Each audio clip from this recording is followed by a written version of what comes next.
What's up? What's up? What's up, y'all? It's me coming back at you again with another live hangout vid. Let me check the controls, make sure my value levels are good.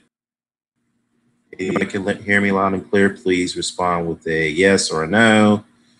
I really appreciate that. So let's see.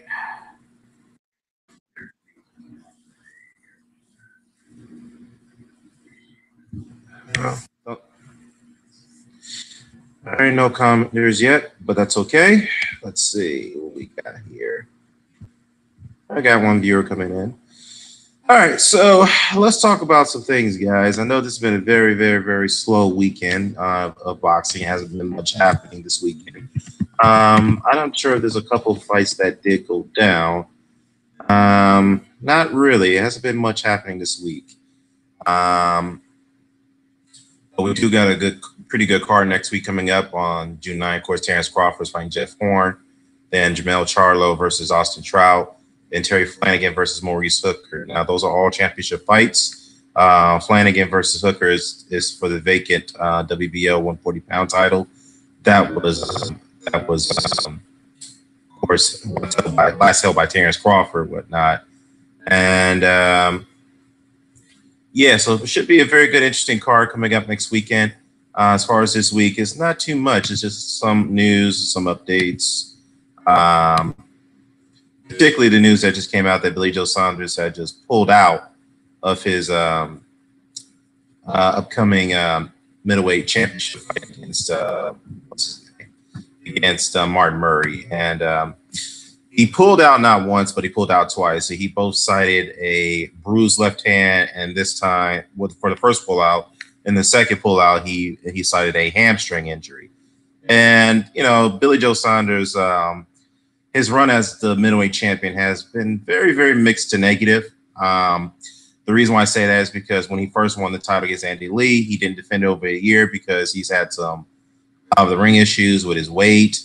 He couldn't, cut weight properly. He's had some other distractions, whatnot. And so that's the reason why he switched trainers from Billy Tibbs to Dominic Ingle, which has proven to be the right move for him. I'll admit that because he's been more disciplined now. He's been able to stay in shape consistently. He's been a little bit more active.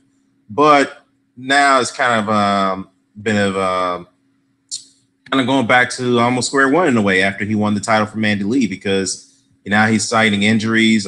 He's pulling out against Martin Murray. I mean, look, we're not going to read too much into that. I understand that injuries happen. It's not, it's something you can't really control. But it's it's just unfortunate to see things happen that way, But some people argue, like Martin Murray, who doesn't buy into it. He tore into Billy Joe Saunders for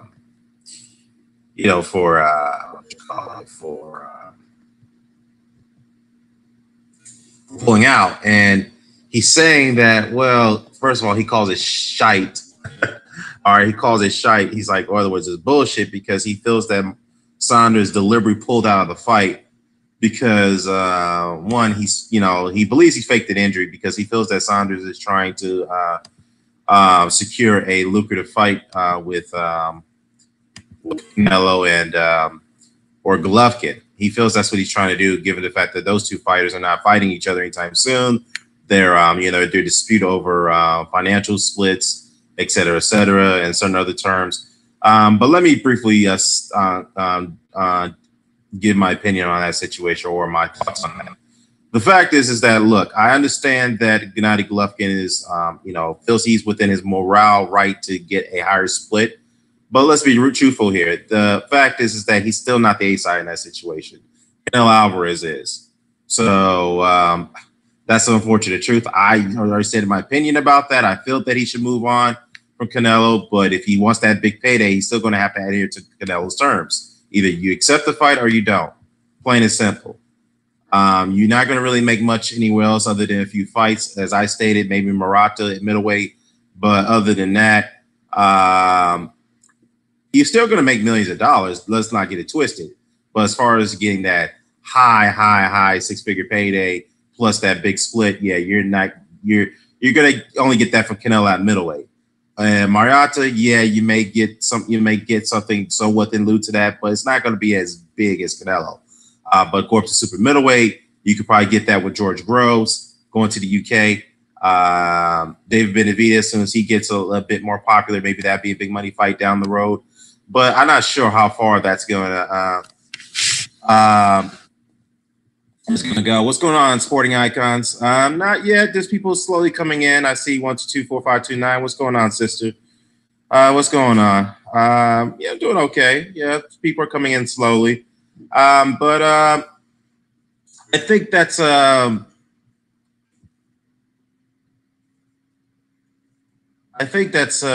you call it. That's just a gist of a situation, man. I just think that's what's going on with Canelo and Golovkin. I think that's just the way it is. It's business. I know. I don't like it. I think he should move on. But if he wants to be paid, he's going to have to adhere to Canelo's demands. That's just the way it is. And in fact, the WBC, which they're sticking their nose in that situation, I don't know why they're doing that. They're backing Golovkin in the corner. If you take the fight with Canelo with the terms that you initially agreed to, or we're going to force you to fight Charlo. And of course, that's not the fight they want. And Abel Sanchez had came out and said, look, yeah, glad you're blessed, sister. Glad you're blessed. And Abel Sanchez has came out and said, look, here's the deal. We're going to do what the hell we want to do. I think this is the interview he gave with Michelle Joe Phelps. We're going to do the hell that we want to do, number one. So we're not going to allow anyone to dictate what we got to do when it comes to my fighter. So Abel Sanchez is pretty much hinting that they're going to have to give up the belts if that's the case to get a fight that they want. And we know that they're under pressure, not only from the WBC now, they've been under pressure by the IBF, and justly so in that situation, because the IBF has already given them 2 exemptions to forego the mandatory defense to fight Canelo. Now that the Canelo fight got called off a month ago, the IBF says, no, we're not giving you no more exemptions. So you're going to have to fight Derevchenko, or pretty much you're going to be stripped. So they're like it's I don't know, they're having I don't know what's going on with that situation. Last time I read, they did meet with the IBF and their officials. The IBF going to come to a resolution soon. I don't know, but from the looks of it, I know Derevchenko's teams was there too, which is represented by Lou DiBella. So from the looks of it, the IBF is not going to give Golovkin. This is my thoughts. They're not going to give Golovkin any leeway on this any longer. They're going to look to strip him. That's what's going to happen. And it's sad because now, Abel Sanchez came out and said that, look, we're going to fight whoever we want to fight. If the money is right, forget about the belts. Essentially, that's what he's saying. But that's kind of doing your fighter injustice in a way because, look, this whole narrative about him being the best middleweight in many years, we can argue that he's been the most dominant middleweight in the last few years. That's no question about it. He has. But now it's get to the point that we're trying to rank him with it's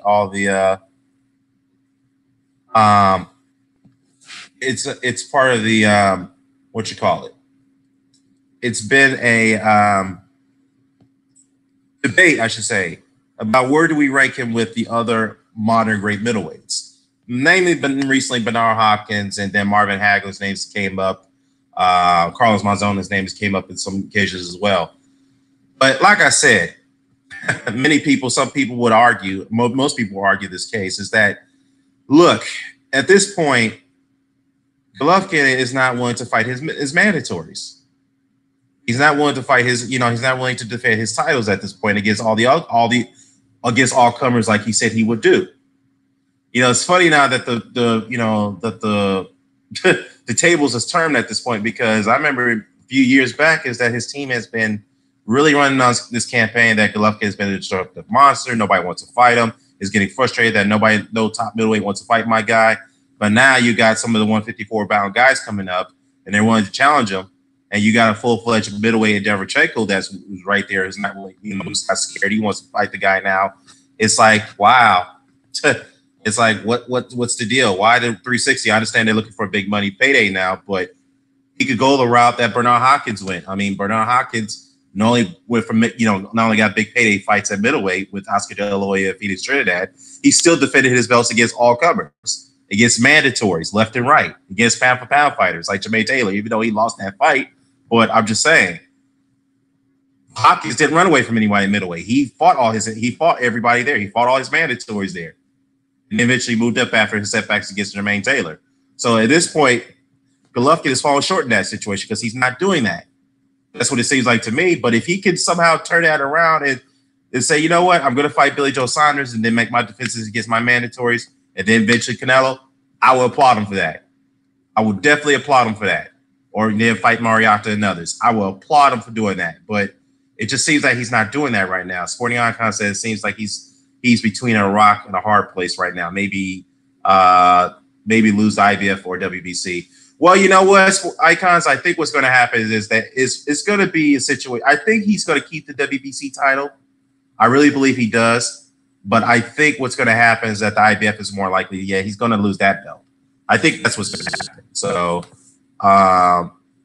that's the case right there. But anyhow, back to the Billy Joe Saunders pullout. I think that Martin Murray thinks he's faking the injury.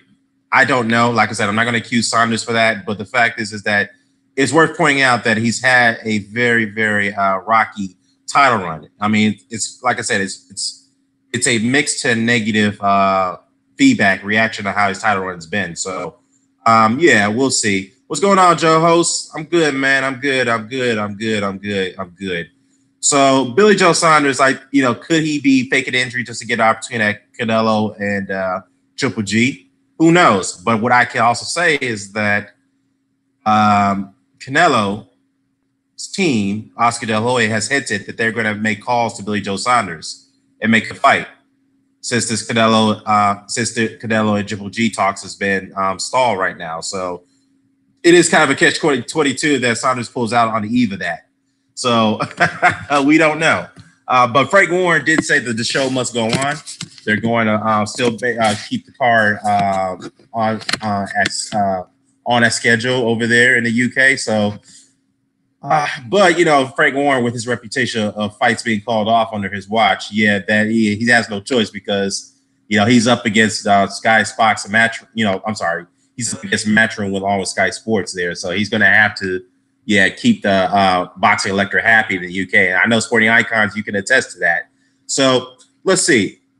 Let's see how that plays out. Another thing I wanted to talk about is the Anthony Yarde situation. I've heard some ramblings about this, and I wanted to chime in on this. Anthony Yarde is Sporting Icon said it's a Frank Warren curse. He's had more shows canceled than any other promoter last year, so 3 times this year so far. Yeah, he has, man. He has. I don't know. What's going on there? I think that is quite unusual that a promoter has a high level of shows being canceled the way it's been. I mean, I don't recall how Heyman having shows canceled like this. I really don't. And I haven't recalled of any of his shows being canceled here in the States. Don King, as much as an asshole of a promoter he's been, maybe he had 1 or 2 shows canceled. Maybe a one-offs in theirs throughout his career. I think, was it Sab Judah? Yeah, Sab Judah, under Sab Judah. Yeah, he's had a couple of fights canceled. But I think that, because I recall the last fight that was canceled on Don King's watch, well, actually a few of them, was the Corey Spinks versus the Floyd Mayweather fight. Yet that fight actually had to happen, almost going to happen, but that fight got called off. But I think that was not a fault of Don King, though. According to Corey Spinks, the Floyd Mayweather fight and the Corey Spinks fight was called off was because of Floyd Mayweather. But there's not too much information on that. So maybe I have to reach out to Corey Spinks and have to get an interview with him. And I got to get some details on why did Floyd call off that fight. So I'm gonna have to get Corey on my podcast. We're gonna have to talk about that. But there was another fight, Sam Judah versus Shane Mosley, that got called off twice. That's under Don King's watch. But anyways, Frank Warren, that's very, very unusual. BT Sports is going to fire his ass. That's probably why. Well, that's probably why Frank Warren is very, is in panic mode right now. That's the reason why he needs to keep the card on, because he needs, I think he needs somebody to replace him. Frank could have saved the show by putting Yarde on it with a decent opponent rather than his usual ones. You know what? To save the show, that's what he's going to have to. And then we're going to have to talk about Anthony Yarde. That's what we're going to have to talk about right now, because Anthony Yarde is a great talent, and I rate him pretty highly. I look up to him pretty highly. But the fact is that we got to be truthful here. Anthony Yarde has not fought the competition that we want him to see him fight. We want to see him fight, okay? Yes, he's 15-0. He's got 14 KOs. He's still in the prospect stage. Prospect stage, I should say.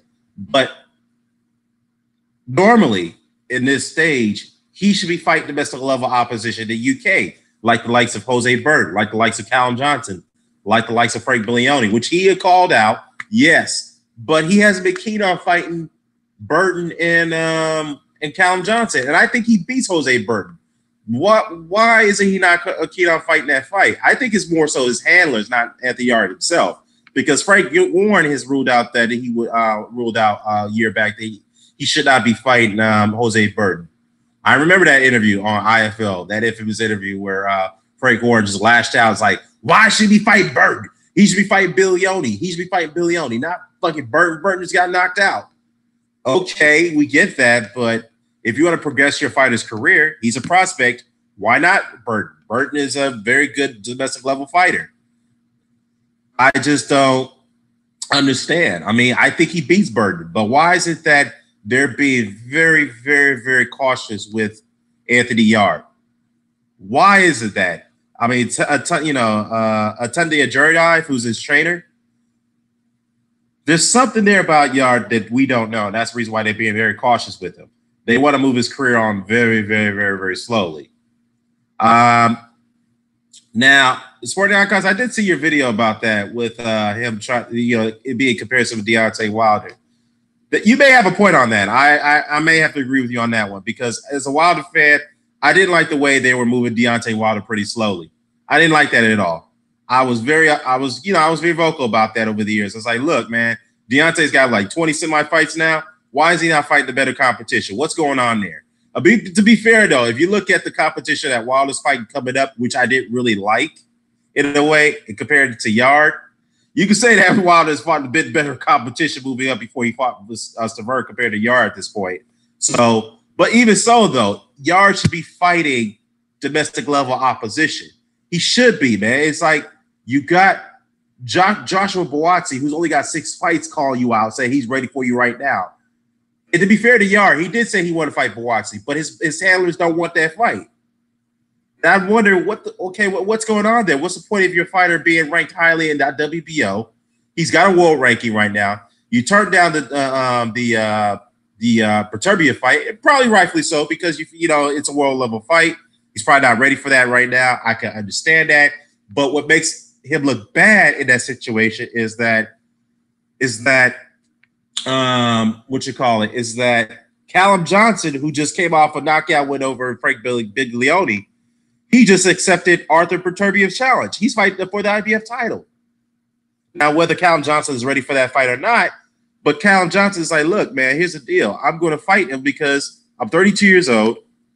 I'm getting a world title shot, and I'm going to take it because I'm the reason why I'm a fighter, because I need an opportunity. I mean, this is going to be my only chance I'm ever getting a shot, so I'm going to take the shot. So, hey, Cal Johnson is going for it.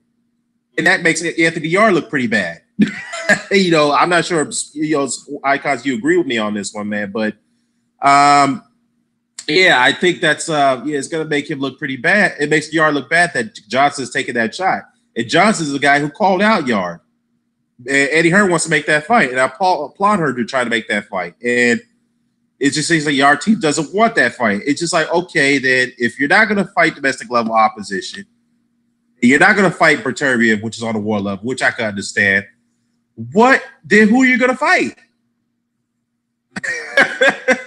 I like Anthony Yarde. It's just not to take a jab at him, but we got to call it for what it is.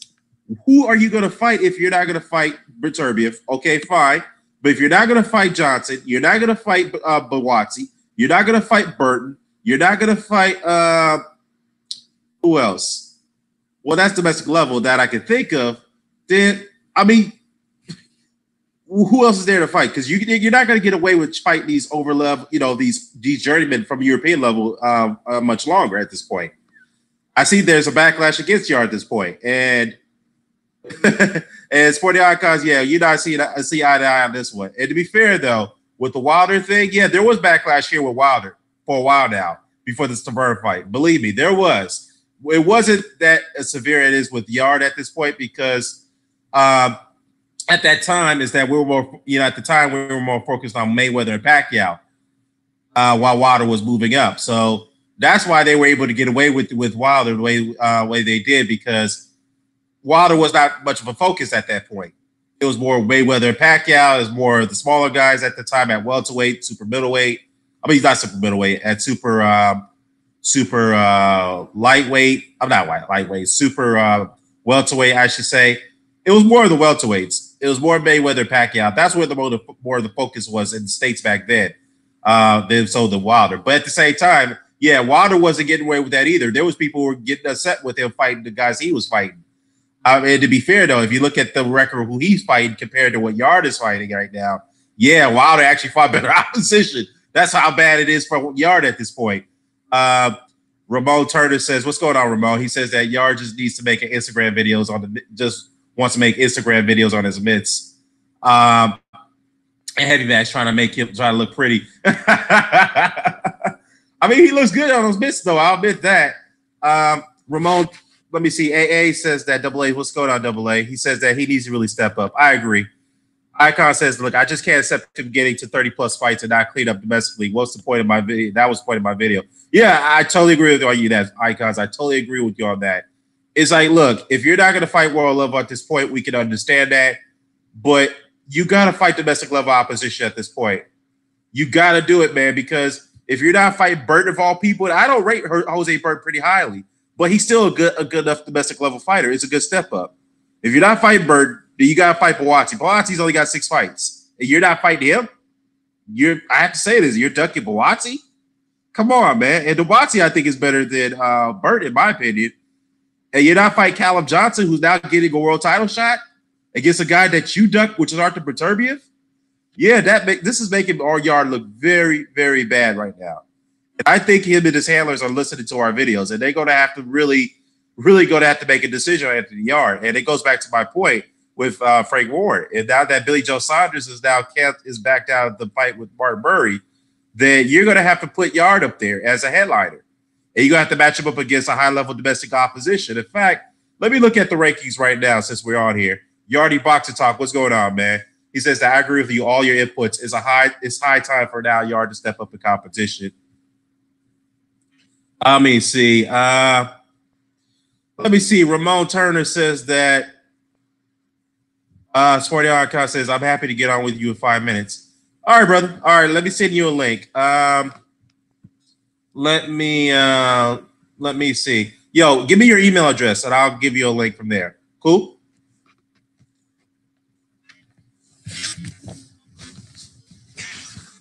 Yeah, send me your email address, man. I'll get you a link. Ramon Turner says, yeah, it looks good, but we have yet seen a transition in the ring against world-class competition. Yeah, excellent points there. Top Dog says, Icons, you won Value of the Week award on the Nut House podcast. All right, come on, man. No disrespect, Top Dog. No disrespect today, man. Let's keep it cool. Icons, yeah. Send me your email, man. Let me see. You know what? Let me see if you could do it by link. Let me just do that. Let me see that. Let me see if I could try that. Join my link. Let me see if I can do it that way.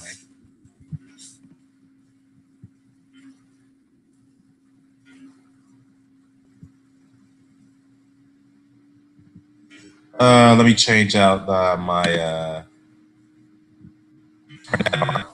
Okay.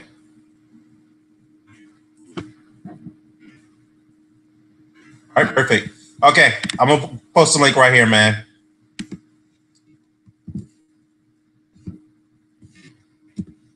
Shoot, I posted it. All right, let's try it again. Let's try it again. Let's try that right now. Yeah, that's exactly what I'm gonna do. I'm trying that right now. Well, why is it not doing it for some reason? Why is it not doing it in the chat? Okay, let's try it one more time. All right. Copy. And paste it. Why is it that not doing that? Okay, let me go back and try this again.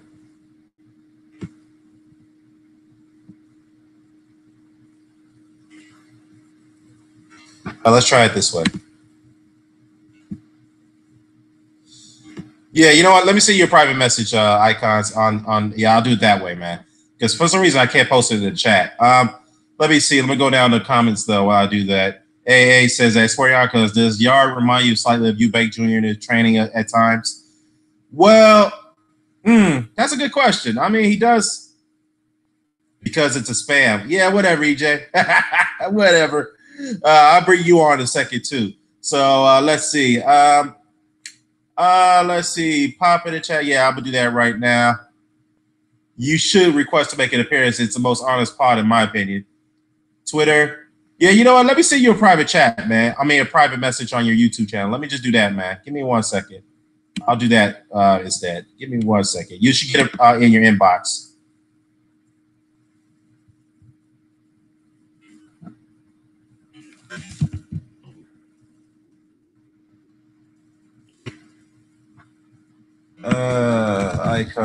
Icons. Let me get you in here.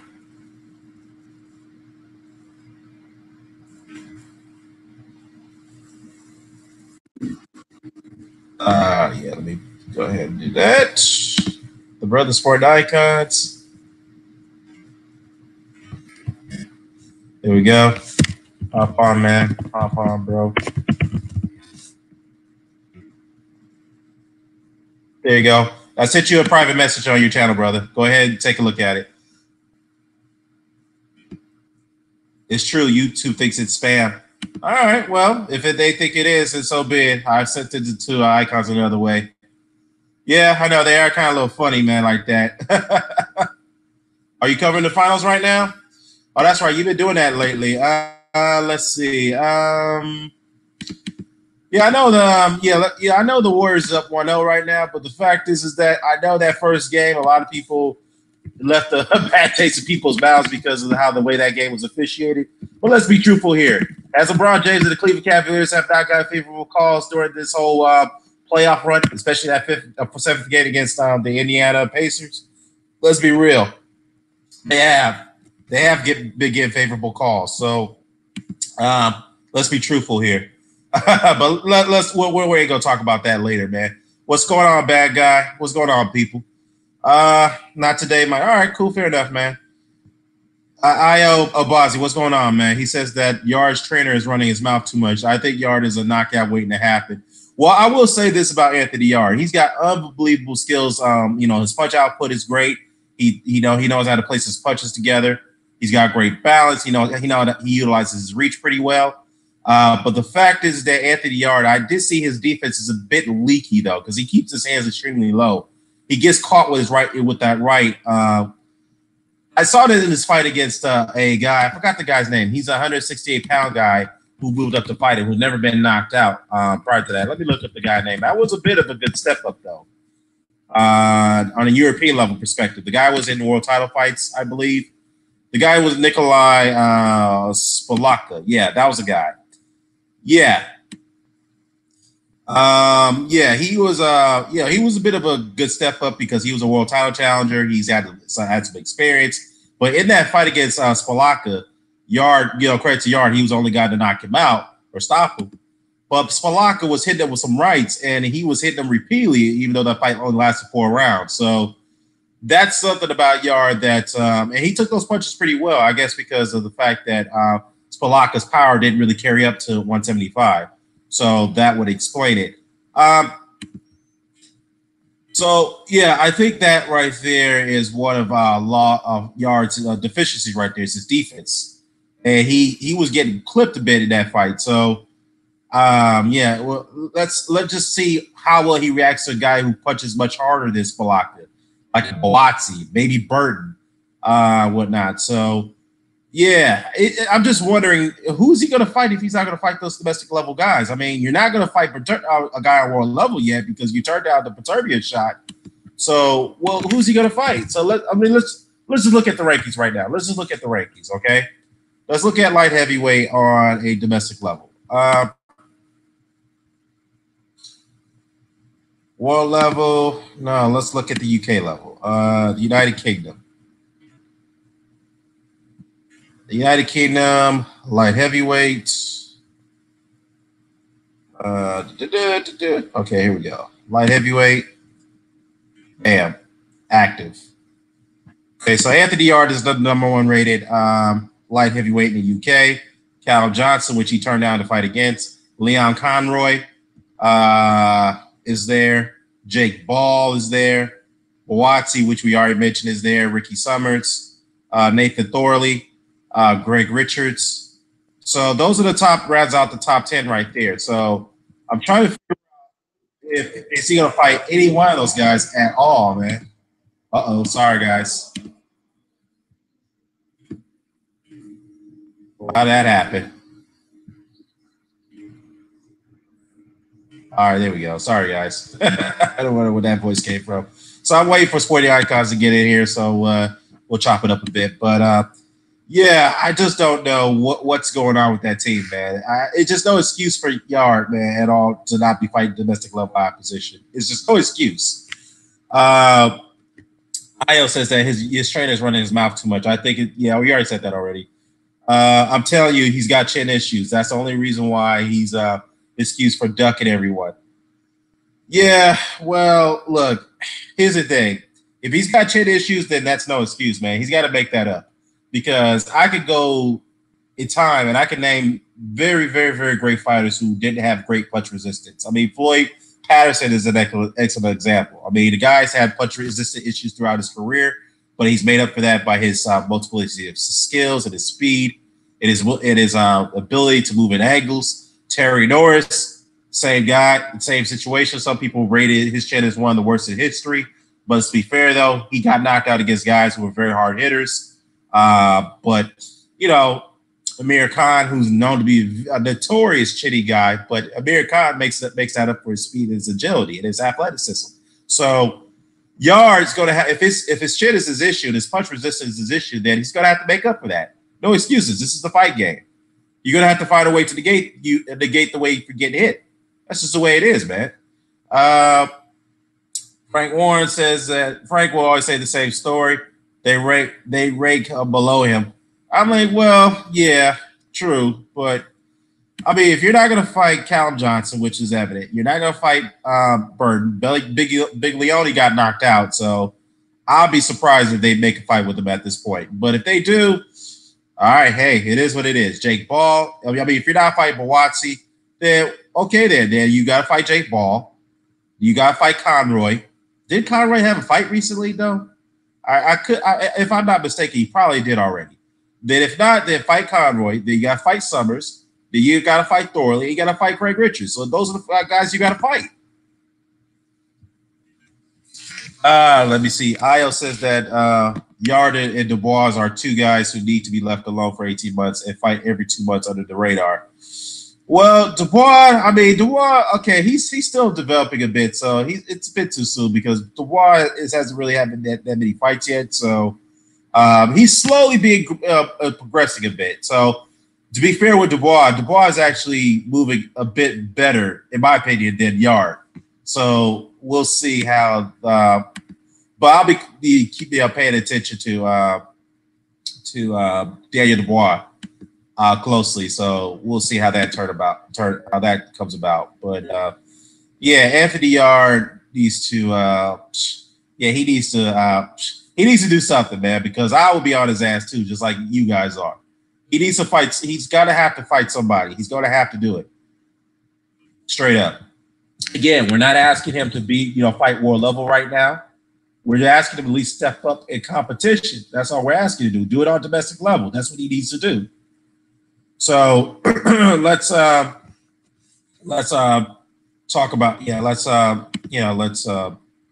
what is it? So let's just keep an eye on that situation.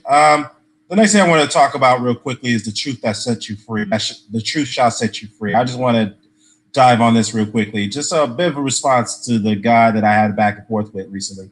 The link won't work? That's odd. All right, let me try it again, brother. Let me try it one more time. Invite people.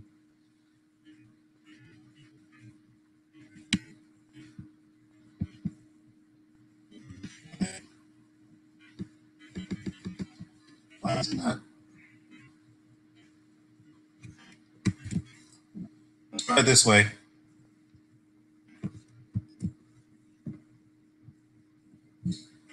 Let's try it again, man. We'll try it one more time. All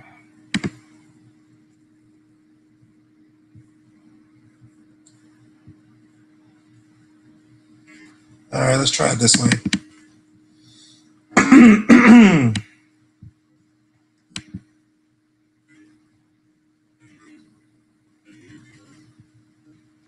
Press Control C, which I did. Why is it that it's not? Okay.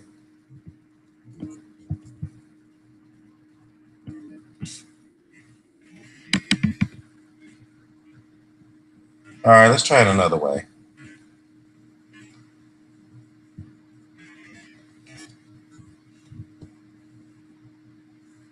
All right, we'll figure this out, man. Can you send a link via Twitter? Yeah, I can do that. Yeah, send me your Twitter handle. I'll send it right there. I'll try it that way.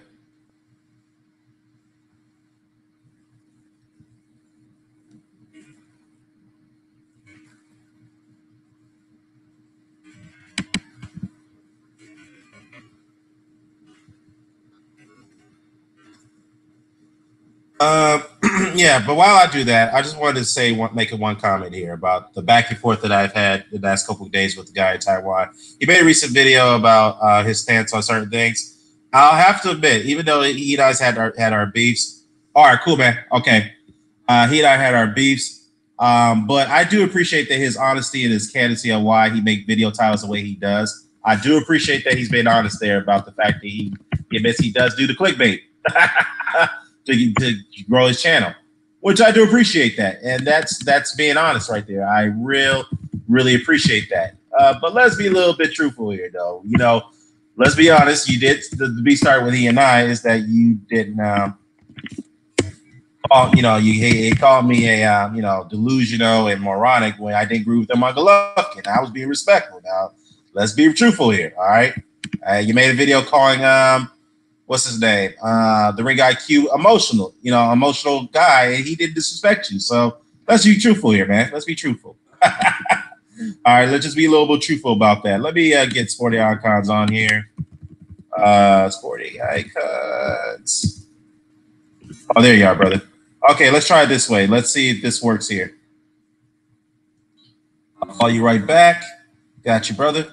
So let me go ahead and message you here.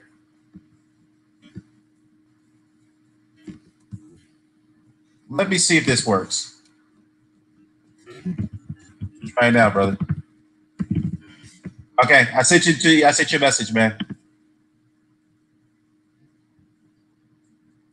Yeah, so yeah, again, I appreciate the candidacy, honestly, there, but at the same time, let's be a little bit truthful here. You told the half truth on that. Like I said, you will go a little disrespectful if you will be a bit disrespectful if people don't agree with your point of views. Let's not get it twisted, all right? But I do find it a bit odd that you have a lot of people that banned you from Hangouts and the whole group has blocked you. Now I can understand there's going to be some one-offs or so that people are going to block you because they don't agree with your point of views and you're trying to be respectful. I do get that because I've had that happen to me by a very less than a handful of people, very few. But a whole group of people, yeah, that's kind of a bit awkward. I just thought I'll put that out. But anyways, back to the boxing talk. When Sporty gets on, we'll chop it up on the Anthony Yarde situation. But let's talk about some other things here. Frampton is saying that I could beat Josh Warrington. I believe he can, but we'll see. That'd be a good fight on the domestic level for a world title because Warrington did beat Selby for the IBF featherweight title, which is a good win for Warrington. Upset by that matter, but the scorecards would have been atrocious because they were trying to favor Selby as much as they can. But it is what it is. But let's see what we got here. Let me see. IL says that Buglioni got smashed by Jose Burton, but Yarde ducked Burton. I'm supporting Yarde, but I'm not listening to BS. Yeah, he did. He did. It's well evident. He did. And Frank Warren even could come out and attest to that because he feels that they shouldn't be fighting a guy who got knocked out. I'm like, well, yeah, I can understand that from one perspective, but Billy Leone wasn't going to fight you. So if Billy Leone was not going to fight you, then who else is there left? Burton. Burton was the next available option. That would have been a good step-up fight for you, but you guys turned that down. You turned down Callum Johnson. You turned down Joshua Kawatsi. So now somebody just entered. Oh, I'm sorry. Yeah, this is what happened. Okay. I got myself on mute. All right. So yeah, that's a bit of a problem, man. But yeah, that's unusual. So let me see. Yeah, let me know if that link is working on your end, man. If it's not, then I could do it another way. I could probably do it on a private chat this way. Let me add you to the private chat. I could probably do it here.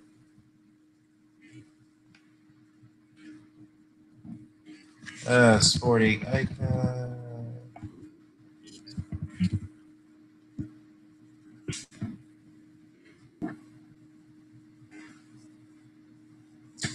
All right. Well, let me know if it's working. Okay. Yeah. Anyways. No, it does. Maybe it's my because it's my updated Hangout. Well, you know what? Let me try it this way, man. If you're on Google Plus, let me follow you from there. Let me try it there. Let me just do it right there. And once I follow you on Google Plus, I can add you on the private chat, and you can just hang it up on from there. Let me try that. Sporting icons.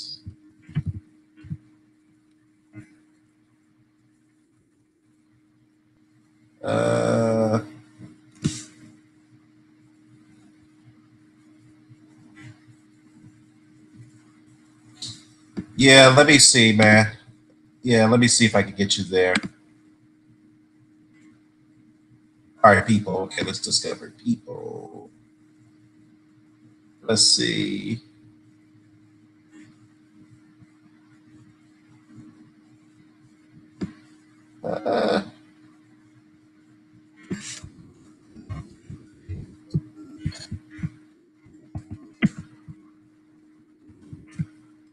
Oh, there we go. All right, perfect. I'm going to.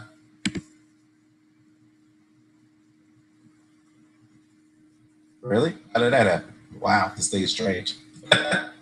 This thing is very, very strange. Okay, let's try it right here.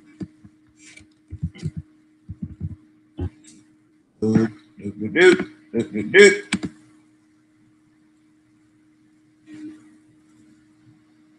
Let's try it one more time.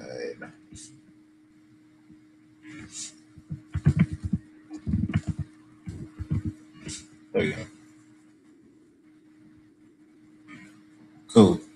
All right, so I've done that. Let me see if I can go back here and add you here on this side.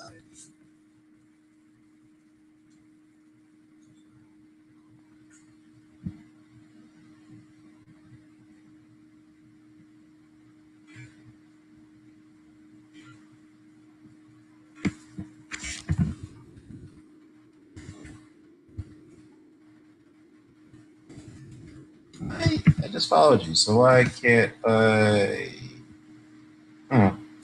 Let's try it this way. Let's see.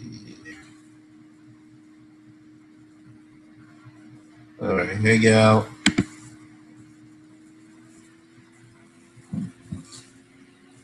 For some reason,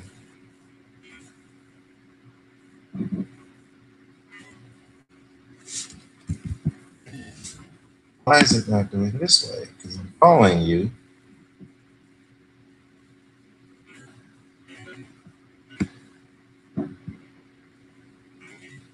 I'm trying to add you. Wow, this thing is strange by the minute. Let's send you an invite there. Let me see if that works. I sent you an invite on that. Let me see if I do that, I'm going to add you here. Wow. Okay. This is very strange. Yeah, It's messing up your video, but we'll have to do another time so you can keep your video going. All right, man. You're right. Yeah, let's. Yeah, if we can't do it next, we'll do it another time, man. We'll definitely chop it up. Bad guy says that is the Billy Joe Saunders card canceled? No. According to Frank Warren, it's not canceled yet. He said the show must go on, so he'll find somebody. Let me bring up the article here. He said here that the Frank Warren card. Frank Warren says that. Let me bring it up. He said here that due to the injury suffered by Billy Joe Saunders, unfortunately, he has to withdraw from the fight. A full statement on the show will be made tomorrow. We apologize for any inconvenience. All right, so he'll make a statement tomorrow on the show, but from what I've been hearing is that he will, the show will still go on. So they're going to find a replacement to headline it. So that's about it. So let me see what else is going on. All right, now as far as all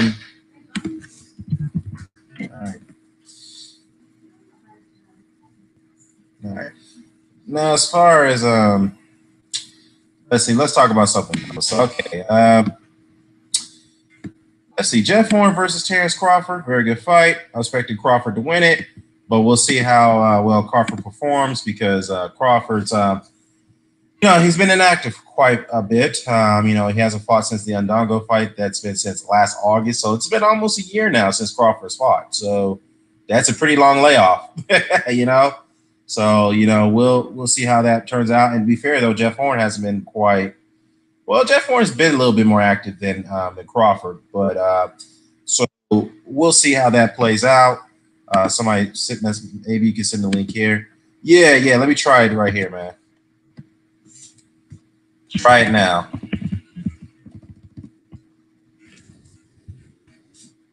Let's see if that works. In fact, let me try it another way.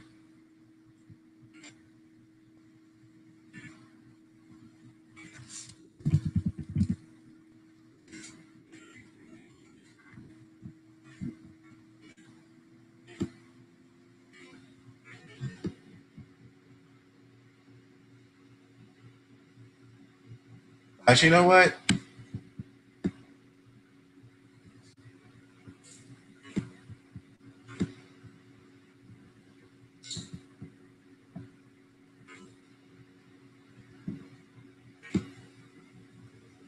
Let's try it this way. Discard. All right. I think I could do it this way, man. Let me see this.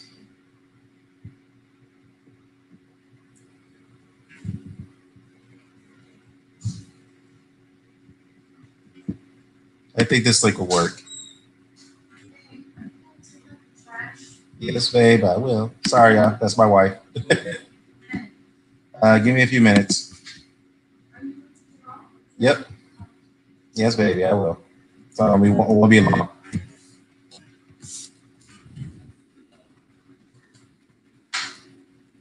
Try this link, man. I think this one will work.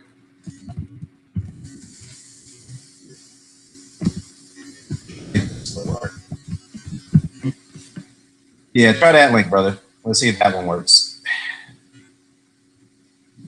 Yeah, well, Terry Flanagan versus Maurice Hooker. I think that should be an interesting fight. Terry Flanagan, I'm not too high on Flanagan. Flanagan's an okay fighter. If I were to favor someone, maybe I would favor Flanagan to win it slightly because I ain't been fond of Maurice Hooker myself. But if Maurice Hooker could somehow win, that would be somewhat of a minor upset. So we'll see. We'll see how that turns out. That fight will take place next week in the UK. So we'll see how that goes out. And another thing we need to talk about is Eddie Hearn not ruling out. Let's see. Did I get a message? All right.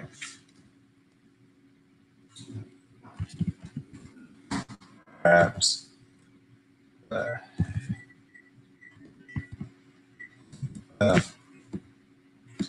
Probably.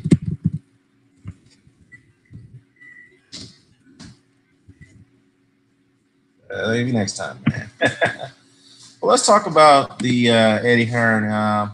And he came out and said that he won't rule out the Dillian White versus a Luis Ortiz fight because, obviously the IBF situation, how he lost that first bid. They lost it pretty badly. Dillian White's only getting 25% of the purse compared to Kubert Pullout. He's getting 75%, and that fight is going to be held in Sofia, Bulgaria, which gives Pulev all the advantages. So I think what they're going to do, he said that, here, quote, let me bring up the article here. He said here that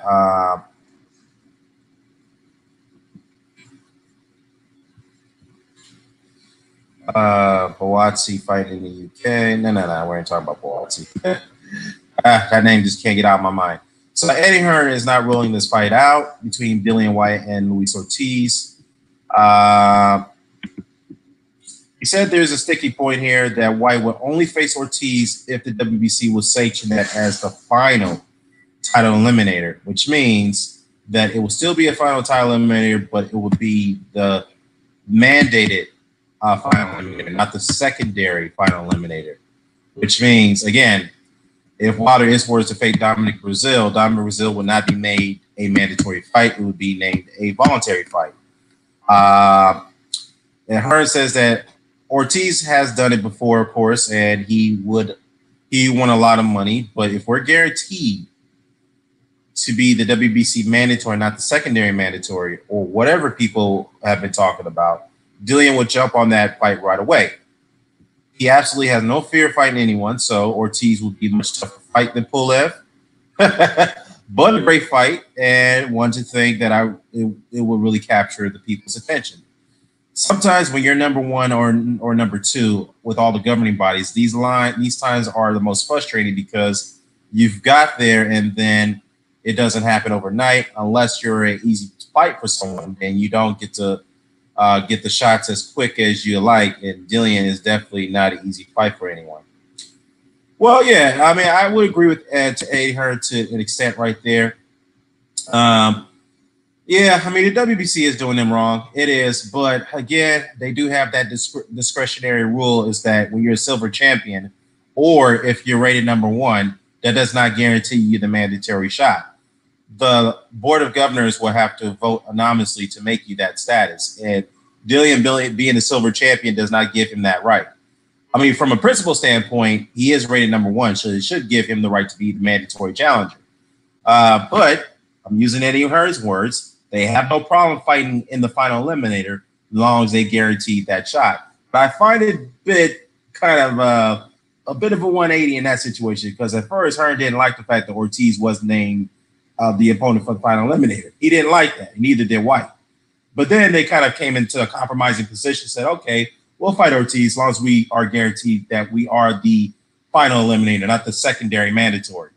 Which, okay, fair enough. But I can understand their position on that. But yeah, the WBC, yeah, they've been playing games. It is a fucked up rule what they're doing, but they do have that discretionary policy where they can enforce it as long as it's within their discretion to do so. And they're not the only ones that do that.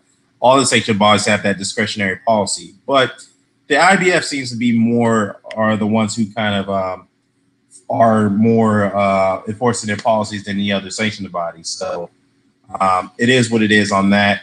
But like I said, man, I think that even if let's just say, the thing I would say, though, is that I think that if Dillian White, and let's just say hypothetically, if Dillian White and Luis Ortiz was the mandatory fight, right, the winner would become the actual mandatory challenger. I think Dillian would have to wait for a while to get his shot because, again, Wilder won't have to defend that title against a mandatory for another 6 to 9 months. So that's the thing. He still would have to wait. Either way, if he would have fought Brazil right now, he would still have to wait at least another 5-6 months to get that shot. So another 6 months to 9 months, I should say. Fair thing. Sport Icon says a fair thing to do would be for White versus Brazil. If their secondary mandatory could be Ortiz versus Parker, in my opinion.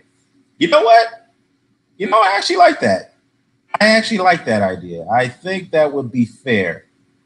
But then again, Deontay Wilder's going to have to fight somebody. Because if not Brazil, then who? Then because even though there was talk about Adam Konaki, I think that would be a decent fight, but I don't want him to fight Konaki at this point. I think Brazil would be a better challenge at this point than Konaki for Deontay. If not, then why not fight Alexander Povetkin? Take another Joshua mandatory like he did with Ortiz. Fight Povetkin. I want to see that fight. In fact, Deontay Wilder said he wanted to fight Povetkin. He said he's wanted to fight him. So why not? Yeah, I would love to see that fight. Let's do it this way. White will fight Brazil. Then the secondary mandatory would be Ortiz versus Parker. I agree. Then Joshua will fight Big Baby Miller. And then as far as the WBA mandatory, have Deontay Wilder fight Alexander Povetkin. I think that Wilder needs that body more so than Joshua, another body on his resume, in my opinion. What do you guys think about that? I'll repeat. I'll write in the chat so that way you guys can get a better understanding. Wilder versus Povetkin. Joshua versus Miller.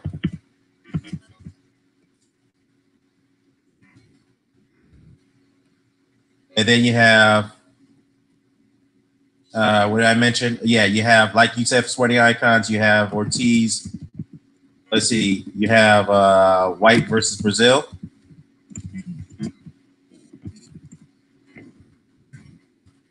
And then you have Ortiz versus Parker. Why not? I think that's a good idea. Let me see. Why try to get the Pullout fight in the first place if they're going to take control of the show? He was offered double what Eddie thinks he was worth to fight Ortiz, and he won't guarantee anything. To fight Ortiz, you won't guarantee anything. You know what, Double A? That's a good point. That's a very good point there. Because if Hearn, the thing about Eddie Hearn is that he doesn't do purse bids unless it makes sense, okay? And he thought that he was confident that he was going to win that purse bid over Cowrie Sauerland. But he did not expect to be outbidded the way he did. So that was the reason why he took that first bid in the first place, because he was very certain that he was going to win it and he was going to maintain control of that fight between Pulev and White. So, to fill in that date for the 0-2 in July 21st. So now that he lost it, then he's going to have to go the other route, and hopefully he's going to win it in that situation against Ortiz. But that's no guarantee. Like you said, you're right. There's no guarantee because there could be another outside bidder who's going to go in and outbid outbid Hearn. No disrespect. I didn't mean to call him Burn. I mean Hearn. I'm sorry, Hearn. There's a possibility he could get outbidded again by an outside source. So we'll see. That's no guarantee. That's a good point, Double A. Wilder versus Povetkin would clear up the past due fight for sure. Yeah, I agree, man. Despite all the drug testing situation, I think Wilder versus Povetkin is still an overdue fight. Because again, Wilder even hinted that he'll fight Povetkin, even through the drug testing situation. He said that he'll fight him. In case people, are curious about that, he did. Let me see. IL Bosi says, White versus Ortiz, Brazil versus Wilder, AJ versus Miller. Povetkin could go to hell. Povetkin could go to hell. Povetkin is everything what's wrong with boxing, cheating scum. Look, I get what you're saying. Povetkin did pay the price. He did pay, let's be fair, though. He did pay the price. He did serve out his suspension, even though I felt that suspension should have been longer because he failed 2 drug tests. I think he should have got a 1-year suspension rather than a 6-month. He did pay a fine. He did clean up. He is undergoing a strict drug testing regimen. So he did pay his dues, to be fair to Povetkin. He did. So I'm not gonna totally bash the guy. He's still a good fighter. He's still a tremendous fighter. He's still dangerous. So I got to give him his dues. All right. But I still feel they were kind of fishy with that Meldonian situation. I felt he wasn't being truthful in that. But he did pay the price for it either way. So let's just be truthful here. Sporting Icon said, look, if Eddie could put those 4 fights on the same card, I would sign up for DAZN even if I'm in the UK. Hey, you know what, man? I will sign up right away too. If he can get those fights on DAZN, I will definitely sign up. I'm with you on that one. Double A says it's true. It's true. Also, Ortiz was with Matchroom Books only 18 months ago and said that he is a heavyweight masterclass, but didn't fight AJ or White, only Allen. I think Matchroom suspect a lot. Well, let's be truthful here. You know, all Matchroom, I mean, not Matchroom, all promotional outfits have been suspect. But yeah, especially with the Ortiz situation, he was promised a AJ fight. He didn't get it, and that was one of the reasons why he had a fallout with AJ and Hearn over that situation. And some would argue that, okay, his performances against Malik Scott and Dave Allen. I mean, Dave Allen fight was pretty good. It was a pretty good performance. I guess people were surprised that it lasted longer than it did, but he beat up Dave Allen throughout 7 rounds. He did. He broke him down systematically. Malik Scott, yeah, wasn't a pretty good showing. But I know a lot of people using that as an excuse. But still, though, either way, the style was it was a bad matchup for AJ. And I think Hearn and AJ weren't confident they were going to win that fight against Ortiz. So that's the reason why they kind of swerved him, as you want to say, particularly with the WBA mandatory situation. They did push to get him out the way. That is truthful. But it is what it is, though. I do see what you're saying on that situation, Double A. But let's be fair. Every promotional outfit has a bit of suspect going on. You know, they are a bit suspect. You know, especially with Don King, with King Promotions, with the WBC, with the Brain Severn, where they named him mandatory without him fighting in the title eliminator after him fighting Derek Rossi, which he didn't look good in that fight, by the way. So it is what it is. Lowland Profits, what's going on, brother? He says that Eddie Hearn keeps coming up short. Beats all his fighters except for AJ to the Lions. Well, he did put him up against Klitschko. And to be fair, though, a lot of people felt that AJ wasn't quite ready for the Klitschko fight, even though Klitschko was coming off a loss and a 2-year layoff. And AJ had to dig deep to win that fight. So we got to give Hearn credit for putting him in there against Klitschko at a time when he was only in 18 pro fights. So that's we got to give her some credit for that. He did put AJ into the lines. He did against Klitschko. But as far as Carl Saka, yeah, that was a tough fight. Povetkin, if they do take that fight, yeah, that's another tough fight. So I wouldn't say that AJ's being protected right there. But as far as the WBA, there is some bit of favoritism right there. I would admit that with the Ortiz situation. But as far as the stuff about AJ not being protected against the Lions, I would slightly disagree with you on that one, Lowland. I would disagree with you on that one slightly. Io says that Eddie Hearn doesn't care about White. Hearn said that he's not that close. Well, you know what? I think it has something to do with the fact that Dillian White is not signed to Hearn on a long-term contract. That's probably the reason why he's not too invested into White as we would hope he would be. Now, to be fair, though, if your fighter is on a short-term deal, that you're going to have to do what you can. If you really think he's worth an investment for the long term, why don't you just go ahead and do better for him, like in the purse bid situation? I think he could have done better in the purse bid for White, but he didn't. He chose not to. So I think if you feel that he should be worth an investment for the long term, then why not treat him that way? You see what I'm saying? So I feel that Hearn should kind of drop the ball a little bit on the purse bid situation with White. I think he could have done better. In my opinion, I think Dillian White is worth a long-term investment. I think he's a good fighter, even though he needs to improve on his craft a bit more. But I think he should be worth the long term. So that's just my take on it. Sporting Icon says that Epic Sports is headed to Bulgaria, as I heard today. I thought they were American. Well, they are. They are an American sports entertainment company. But in fairness to Kubrat Pulev, he is Bulgarian, so they're gonna do things to suit him.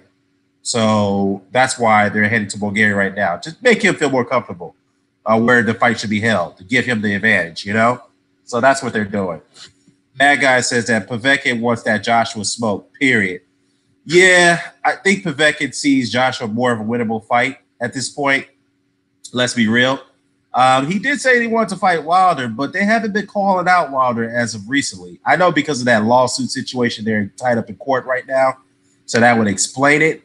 But at the same time, Wilder did express interest that he would want to fight him, even though the drug testing controversy, despite the drug testing controversy. So, yeah.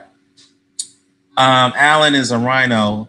You know, he healed from that cut in 2 weeks. Yeah, Dave Allen does heal pretty quickly. I will say that.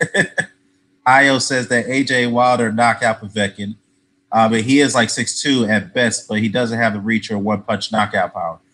That is true, though, but Povetkin is a very, very good body puncher, and he's a very, very, very good inside fighter. And let's be fair here, AJ does struggle with short men. He does. And Wilder does struggle with short men, too, to some degree, if you look at the Spilka's fight. But Spilka actually fight at angles rather than Povetkin does. He's much quicker on his feet than Povetkin. He's got quicker hands. But the thing about Povetkin is that it's suicide. I mean, he does lunge in a lot. And if he were to lunge in against Wilder, yeah, that's suicide because Wilder would catch you if you try to lunge in against him. That is a suicide attempt to do that against him. Now, as far as AJ, I don't know. AJ is a bit stiffer. He's a little bit robotic compared to Wilder. He doesn't move as quick as Wilder. So Povetkin may have a little bit of a shot at AJ, beat AJ than Wilder. But I still would favor AJ to win that fight because I agree with Sport Icons on this one because Povetkin has slowed down. He has slowed down a bit, and that's due to the fact that he's got that, that layoff due to that suspension. He's no longer on PEDs, so he is looking a bit slower and he's aging. So I would agree with you. I would agree with Sporting Icons on that one. So I do favor AJ and Wilder to beat him, but I think Povetkin would have a little bit more of a shot to beat AJ than Wilder, in my opinion. But no, let's not, that's just my take on it. Io says, Dan, if you had a $1 billion war chest, how would you make the Charlos and Wilder superstars that they should be? You know what?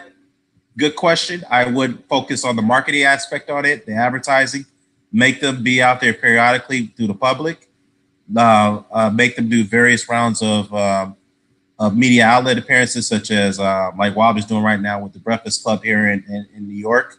I don't live in New York. I'm just saying here in the States. NASCAR, which is a very, very, very huge sporting company, which they focus on race car driving. That's a huge multi-billion-dollar corporation that Wilder is doing media appearances with. Get some endorsement deals. Sign up. I think Wilder's lining up some endorsement deals. Obviously, that's what you would do with that $1 billion war chest, is to do intensive marketing with those fighters. With Wilder recently meeting President Trump, even though I despise Trump, even Donald Trump recognizes Deontay Wilder.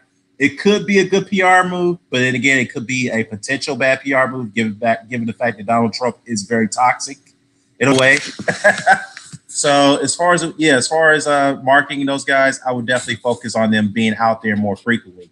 Get them to sign some endorsement deals, get commercial ads running on their fighters, do a lot of publicity, like they did with Tyson, with Katie and Jimmy, with Jimmy and Bill Caton did with Tyson. So that's what I would do. Of course, like I said, do a lot of partnerships, so I don't have to repeat myself. Double A says that I was disappointed with Povetkin in the Price fight because I know he trained hard, but he had a full camp. I would say I wasn't disappointed. He actually had a good performance against David Price. And we all know, despite David Price having a very, very bad chin, but David Price can hit very hard. He's one of the hardest hitting heavyweights out there. So the way he hurt Povetkin the way he did, that wasn't too surprising. I guess what people were surprised about is that it lasted more than 3 rounds. That's what people were surprised about. Sporty Icon says that if White fights Pullout next, then that would mean that he would give up his WBC opportunity as ranking. I don't know. That would be under the discretion of the WBC to decide that, because look, when Ortiz opted to go fight Wilder for the WBC title initially back in November of last year, the WBA didn't rescind his ranking at that point. And of course, that's when Joshua and Hearn made a fuss about that. We all know that evidently. The WBA decided to keep Ortiz as a mandatory, despite him going fight for that title initially back in November 2017. So it would be up to the sanctioned body to decide that. So yeah. Triple H says Sporting usually not for White. They could do that. Yeah, exactly. They could. That'd be up to them. That's their discretion to do that. Which Charlo is more likely to be the superstar? I would say Jamal at middleweight because obviously he's known to have, Jamal has more power than his brother Jamel, and he's a very, very big puncher. Yeah, Jamel has more personality. He talks a lot of shit, and Jamal's more of the quiet one in some degree. But Jamal performs a lot better in his ring than his brother. And to be fair, though, his brother has performed a lot better, as fights get along. And they're both very dangerous fighters. And it seems like most fighters are not keen to fighting those guys, particularly Jamal.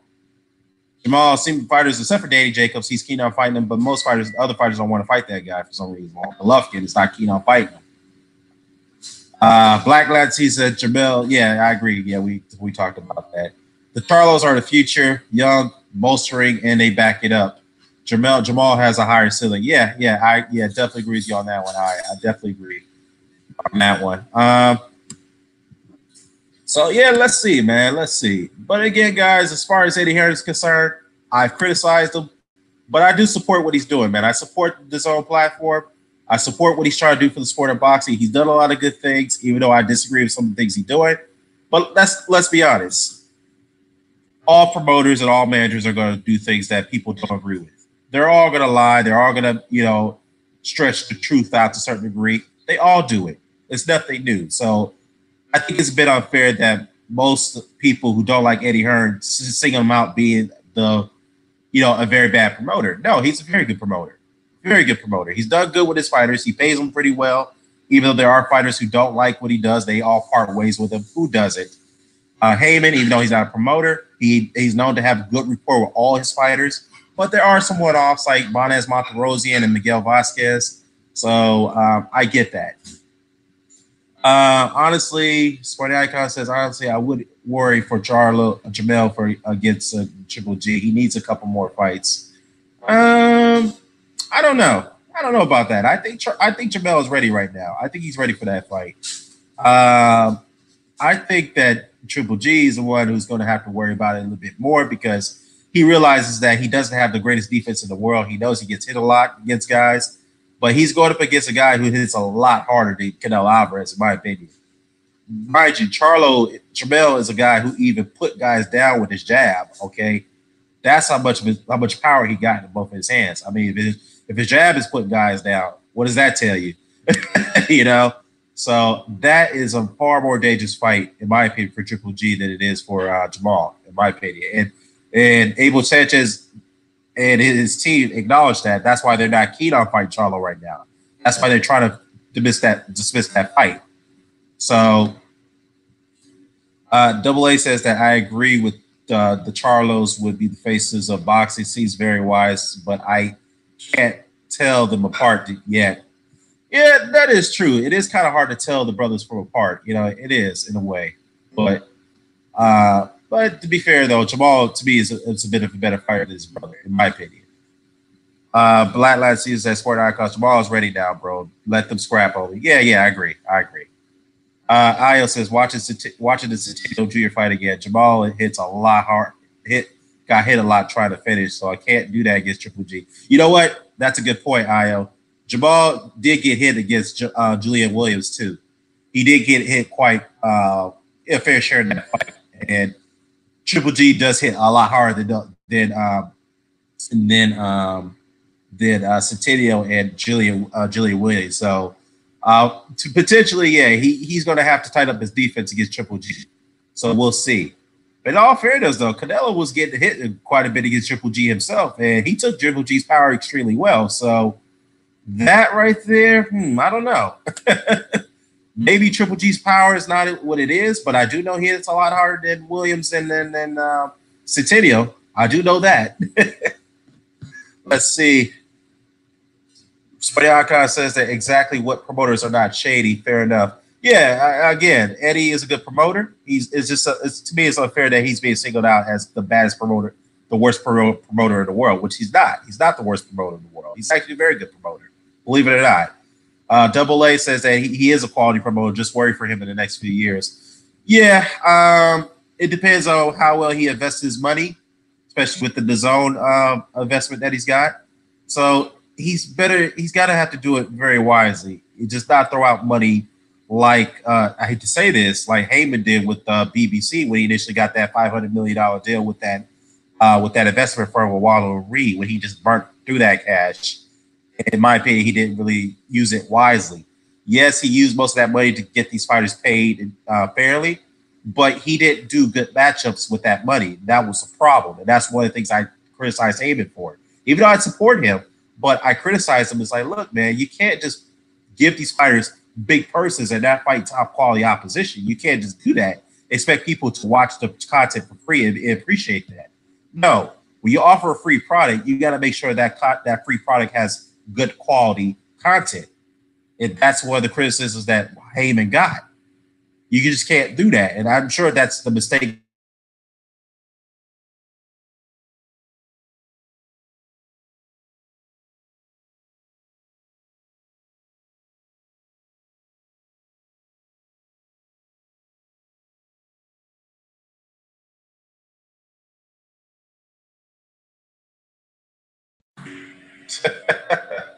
Wow, that's interesting. So yeah, I think that Hearn should, if he's going to throw out cash, he better do it wisely. Don't do it in a situation where you're going to burn through it and not get your investment back in a timely manner. Like I hate to say it, like Heyman did. Even though PBC is still around, but he doesn't have the dates like he did before, and that's due to the fact that he didn't really get the return investment that he would have hoped for. So yeah. Let me see though. IO says that this is a pretty good discussion, guys. Very good. I really appreciate the banter and the chat that we have in here. One of my best hangouts. I hate to say this. I like to say I admit this. It's pretty good a hangout that I have in here. Eddie will get pushed back for a while in the U.S., but by putting on good shows, he'll get the retractors on his side. If he don't, then it's going to be personal hate. Well, you know what, those 40 icons, let's put it this way. What Eddie did was one mistake, and I pointed this out in one of my videos, is that he did throw shade at a lot of U.S. promoters before he rolled out here in the States. He did do that, particularly with a high-level manager. I call him high-level manager. That's Al Heyman. And you don't do that, especially if you're a foreign promoter and you're trying to hit the U.S. market with your brand, which is I do applaud him for doing, but you don't take shots at them like that. You take shots at certain their fighters, and that's where the backlash is coming. And do I think it's a bit too harsh? Absolutely. I think it's a bit harsh, but at the same time, out of Eddie's perspective, if you do something like that, you do expect the detractors to come at you the way they've been doing. So that's something you don't want to do. All right. And I'm sure that's a lesson he understands. So you don't just throw shades at U.S. promoters and managers and say that, hey, watch how I do things. Watch how I get things done in the U.S. So yeah, that's gonna leave a bad taste in people's mouths here in the States when you do that. But at the same time, I do applaud what he's doing. I do support what he's doing. So that's a lesson to be learned for Eddie Hearn. A Double A says that the zone thing is the first thing I heard is $125 million a year, 8-year deal, 60 shows, sign some good fighters and put on some good shows, but it's all changing now. Well, it's an 8-year deal with a 4-year option. So the first 4 years is guaranteed, but the other 4 years is an option. So they're going to give the first 4 years a trial, see how things play out. And if it does turn out to be positive, then they'll extend it to the 4 years. So, yeah, he's going to have to get some A-level fighters. And I'm sure he's going to do that. So I'm sure he's going to do that. He said he's going to get 3 or 4 or 5 of them. Then he's going to get some high-level journeymen to put the younger guys over, which is obviously that's the Al Heyman playbook. So yeah, that's a notable thing. So yeah, that's what he should have to do. Bad Guy says that Canelo versus Billy Joe Saunders. I say Canelo. Well, if Billy Joe Saunders is injured as he say he is with a hamstring, and if he fights Canelo, I would favor Canelo slightly.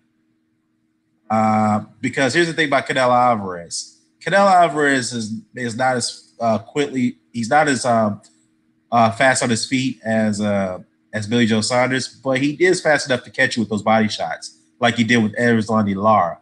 So that's one thing that Billy Joe Saunders is going to have to be careful against. Now, as far as Golovkin is far slower than Canelo Alvarez. So I think Billy Joe Saunders will have an easier chance dealing with Golovkin than he would with Canelo Alvarez, in my opinion. So I think that'd be a tougher fight. I would slightly favor Canelo. Then again, I'm still kind of balanced because at first I said Billy Joe Saunders, but given his injuries, I would have to favor Canelo slightly. Io says that if you hear the Charlo, if he heard signs Charlo's Hurd and Garcia and Haney, oh man, if he does that, wow. I'm definitely getting my support on the DAZN. I'm gonna be honest, he gets my support for that. I'd support him, but I'm definitely going to subscribe to it. I would love to see the other promotions coming to the UK because that would mean more for the sport. Boxing. I don't like the Oscar De La Hoya, but I would welcome to pressure her in the UK. You know what? I like that sporting icons. Fair enough, because I think it's all fair game. Because at first, Heyman was initially going to do that with the PBC, but I guess because of the whole financial situation, he couldn't get the budget for it, so that's why he had to pull back from that initial plan. And that's when Eddie Hearn threw a lot of cold water on that. He didn't like that idea, so he was blasting Heyman when that news was coming about.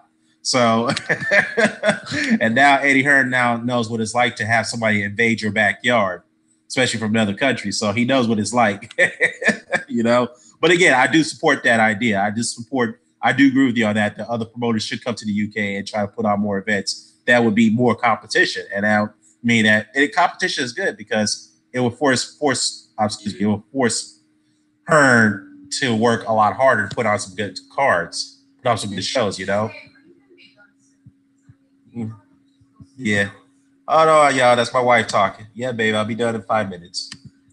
Yeah. Yeah, she doesn't like when I'm out here, y'all. Anyways, yeah, I'll be wrapping this up shortly, guys. But this has been a good chat. So let's see. I think to sign the fighters, he would need to get people to buy the app plus stage shows and promote works out of few million shows, which is in the UK, is possible, but the States it would be very tight. Yeah, you know what? To promote the app, this is my suggestion because it's very new and there's nothing on it yet. He's going to have to do some partnerships with some big telecommunication companies. And the reason why I say that is because those companies like Sprint, AT&T, T-Mobile, Verizon, they have a huge customer base. If you could do partnerships with them and get their subscribers to sign up to the zone and put on a lengthy trial period with it, that is a guaranteed investment return right there. And the reason why I say that because Jay-Z also was successful with that with his Tidal music platform because Tidal was going down to shitters. Let's be real. If it were for Jay-Z to buy it, if he did buy that company. When he did that partnership with Sprint, he tripled, or I say quadrupled their user base and their subscriber base to an enormous rate. He's turned it into a profit while Tidal was going down to shitter because many people didn't think they were going to compete against Spotify and Pandora. And now that he's changed his business acumen and he's entered these partnerships with Tidal with Sprint, it's worked out enormously. It's worked out pretty fine. And I'm sure Eddie Hearn and his backers behind the DAZN app is fully aware that they're going to have to get some partnerships. They're going to have to team with those telecom companies like T-Mobile, AT&T, even the prepaid companies like Boost Mobile or Metro PCS. They're going to have to start partnerships with them. So that way they can get their subscribers to come on board with the DAZN app. That'll work. Believe me, they should do that. Honestly, let me see. Dan, I wouldn't mind getting in one of your future discussions about Spencer Crawford. I got to ride for Bud Crawford, bro. Yeah, we'll definitely have to talk about that. But as soon as Crawford get active again, yeah, we're going to have to talk about. We'll have to chop that up. Let's see. Sporty Icon says that Eddie is taking some of the top PBC fighters. It's good for Heyman because Heyman could put more effort into the fighters with more dates and promoting it to the masses. Yeah, that would put a little bit of pressure on him, but the thing is that he's got to get the funding. That's the thing. Al's got to have to get some funding to get those dates. That's the thing. And given the fact that he burnt through the cash, it's going to be a little bit more challenging for him to get those dates. So he's going to have to find a way. And I think the best way to do that now, he's going to have to match his guys tough, which he's been doing the last couple of years, which I applaud Heyman for doing. So I guess if he's doing that and he's getting a lot of money for it, then he would kind of persuade his investors to kind of reinvest into PBC so that way he could get those dates back. Io says, honestly, the apps in the future are the future because audience are moving away from network. Problem is that boxing seems to be struggling for popularity in the U.S. Man, totally agree with you on that one. Apps are definitely the future. A lot of people move away from traditional television network, which is true. But boxing, I guess after the Mayweather-Pacquiao fight, which did gain a lot of worldwide attention, that fight really, really set boxing back in a very, very detrimental way, and particularly in the U.S. Because you have to understand, in the U.S., I'm not saying me personally, I would say the fighting fans, the electorate is more casual than it is hardcore than it is here. I would assume in the UK, it's more hardcore fan base than it is casual fan base. I would say it's 70% casual here in the States, 30% hardcore. I think in the UK, if I'm not mistaken, correct me if I'm wrong, it's more 70% hardcore and 30% casual. So it's really been detrimental here in the States. And for us to get boxing back into the mainstream spotlight that it was before, you're gonna need those casuals to come back, and we need them by putting on good fights. You need some knockout artists like Deontay Wilder, which they're trying to steer in that direction, which is a good thing. Now, you're going to need these guys to be matched up tougher. You need these guys to be doing a lot of promotional dates. You need guys to do a lot of media tours.